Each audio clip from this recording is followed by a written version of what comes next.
be a high-risk pregnancy because of my diabetes and my age and the history of fibroids. And so it was important to me to have a healthcare specialist who knew about high-risk pregnancy and those factors. And that's when I found Dr. Anu's video and was just very impressed by her ability to address those issues professionally and compassionately.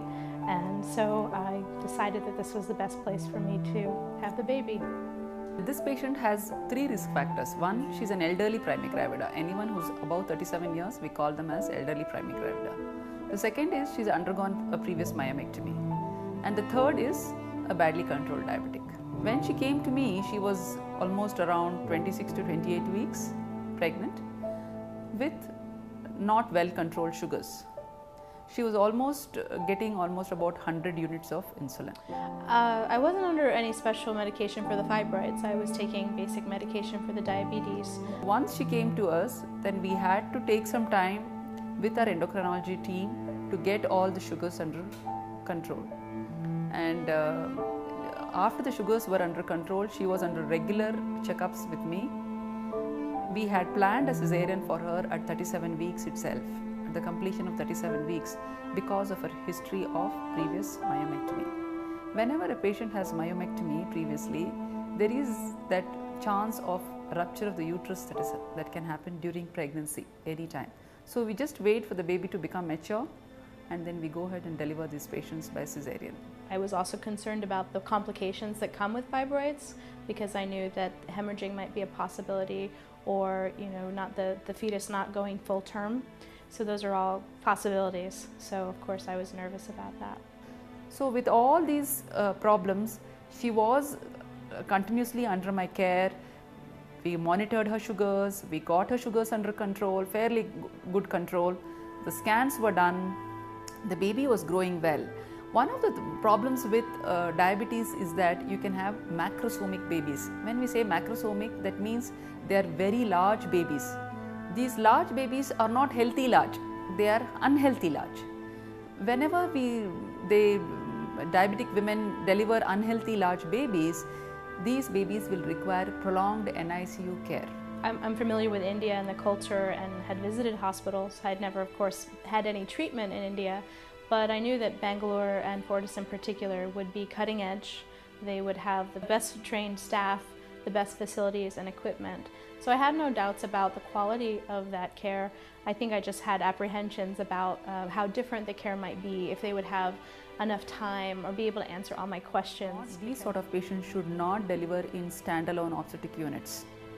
They have to deliver in a hospital which has a good backup in the form of other disciplines being practiced, a good anesthesia team, a backup of a blood bank, and very important is the neonatal ICU. So when we had the baby through the C-section delivery at Fortis Hospital, it went so smoothly. We couldn't have scripted it, better, because Dr. Anu was there to explain every step, what was happening.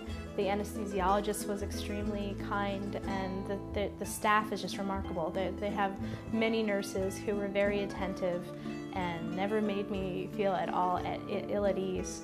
And so I would say that the experience of being there, I was there for 4 days because it was a C-section, was really positive, and I felt as though, again, the care was as good or better than what I could have had in the US. Especially in the last few weeks, her sugars were very well controlled, and the baby was almost normal weight, around 2.8 or 2.9 kgs. Once it was born, the sugars were well maintained and the baby stayed with the mother. It never required NICU care. As a foreign patient, one of my concerns was whether or not I would have access to the doctor and could visit regularly, and in case complications came up before the pregnancy, what level of access would we have? And I was really pleased that we were able to go almost on a weekly basis, and there was never a time at all where we felt that we were inconveniencing the staff or Dr. Anu. In fact, the liaison who coordinates our program, the package we selected, was exceptionally helpful, even to the point of having questions about where to find things in Bangalore when the baby was born. She was helping us with that. So we were delighted with her openness and willingness to be so available. And that, again, just built my confidence level in the services that were provided. We can't speak highly enough about that aspect of the program. It was really positive and made us feel really welcomed and special. We felt as though we really mattered. We weren't just one number, we really mattered. So that was nice. It is very important that women who have had a history of myomectomy or who are elderly primary gravidas or known diabetics, they come and visit the gynecologist even before the pregnancy happens. We call this as pre-pregnancy counseling, and in our hospital we do have what is called as a pre-pregnancy conception package itself, where all the tests are done to look for any other abnormalities in the mother, and if she is a known diabetic, we make it mandatory that her sugars are well under control, only then they enter pregnancy. By that we can avoid most of the complications.